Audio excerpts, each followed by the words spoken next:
Bom, eu vou apresentar o livro A Estética da Montagem, do Vincent Amiel. Para começar um pouco, eu vou falar sobre o autor, que acho que é interessante, né, a gente saber de quem que a gente está lendo. O Vincent Amiel, ele é um ensaísta e teórico francês. Ele nasceu em Paris, em 1956, e ele começou estudando filosofia e depois se especializou em cinema. Hoje ele é professor na Universidade de Caen, que fica na região da Normandia, na França.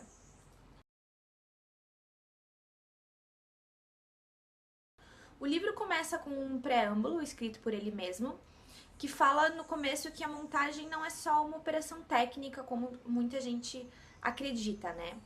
Para ele, a montagem é o princípio de criação, é a própria concepção do filme, fazendo a associação das imagens. Para ele, qualquer montagem, no cinema e fora dele, é uma noção de associar elementos segundo uma lógica. Então, para ele, Picasso fazia montagens com as colagens ou Rodin com as esculturas. Montagem é uma coisa que existe em toda a arte.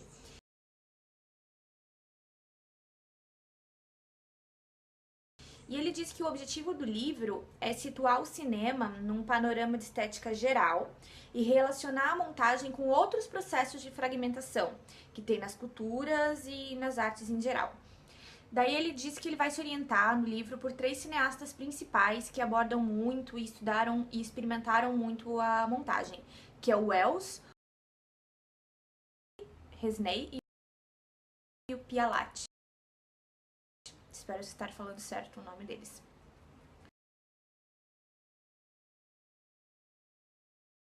Bom, aí na introdução do livro, ele começa falando como pra gente, hoje em dia, assistir uma sequência montada de imagens é algo muito natural, é algo que a gente entende com facilidade. No entanto, nem sempre foi assim. A montagem, ela teve que criar diversas convenções próprias, ela teve que se impor, teve que forçar hábitos na audiência para que ela passasse a ser entendida e compreendida.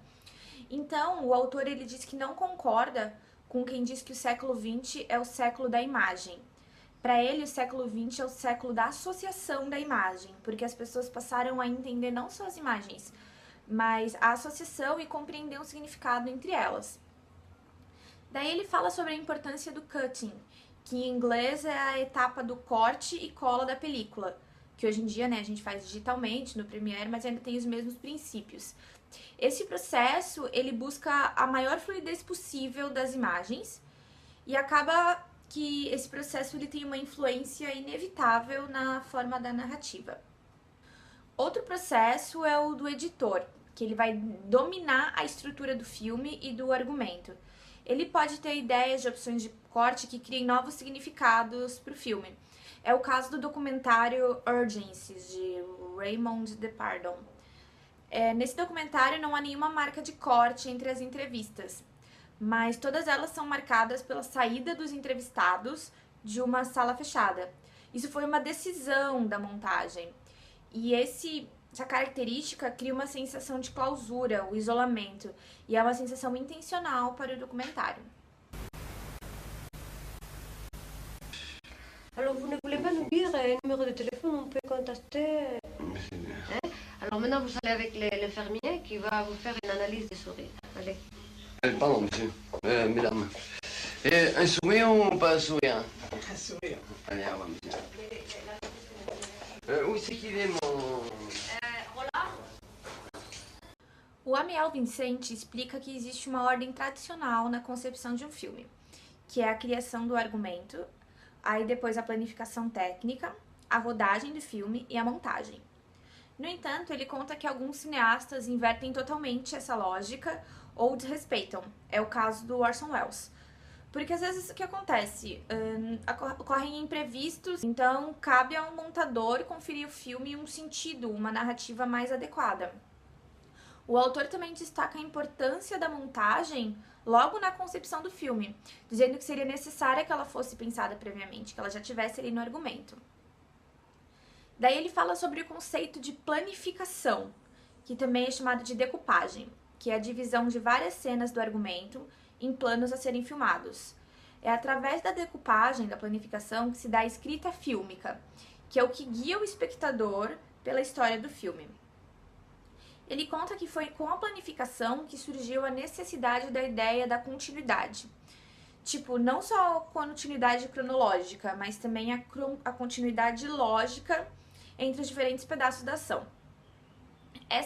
Essa noção de continuidade guia o trabalho do montador, meio que engessa a função dele, porque ele precisa que a montagem faça sentido e seja o menos perceptível possível. Pelo menos essa é a perspectiva do cinema clássico, que é o hollywoodiano dos anos 20 aos 50.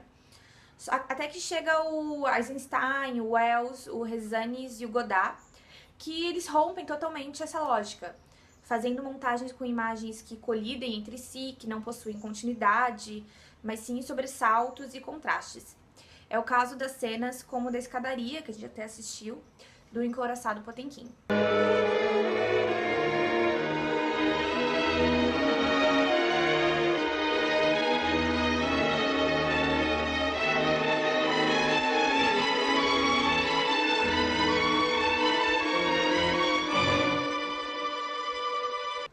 Daí o autor fala que existem 3 tipos de montagem: a narrativa, a discursiva e a de correspondência.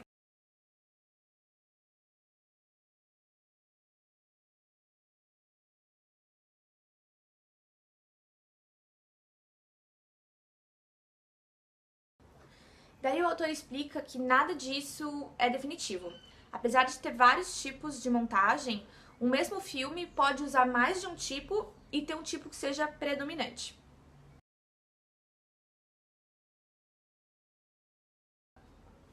Bom, ele lembra que no início do cinema os filmes eles eram em um só plano, né? Era um quadro fixo onde as cenas aconteciam. Depois eles passaram a ter vários planos, mas ainda sem uma ideia de continuidade. Até chegar ao período que os filmes passaram a ser montados, que foi mais ou menos em 1903, onde eles passaram a ter vários planos. A montagem nessa época ela ainda era uma atividade bem técnica, ela não fazia parte do envolvimento dramático com a história.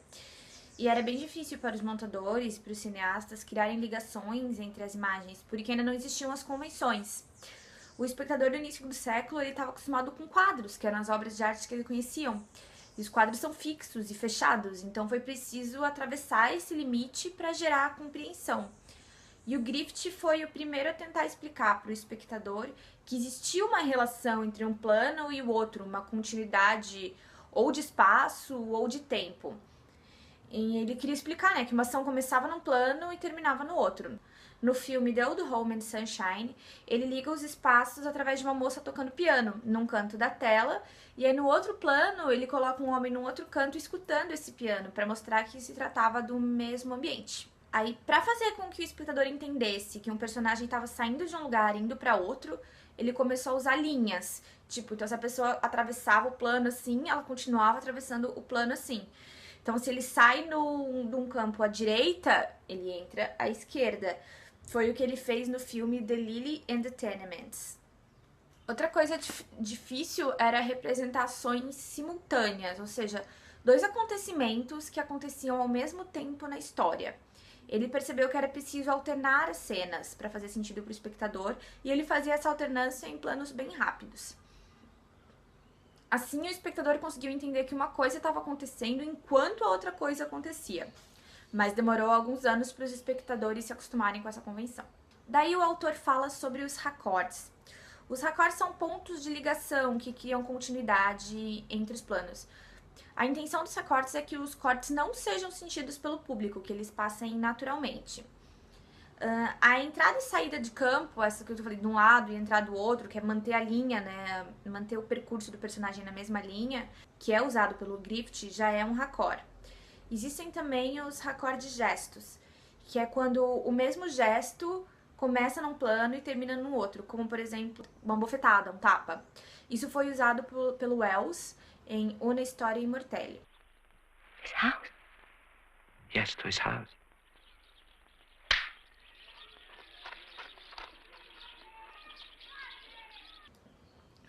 Outro raccord pode ser o sonoro, que é quando o mesmo som se mantém e os planos vão mudando.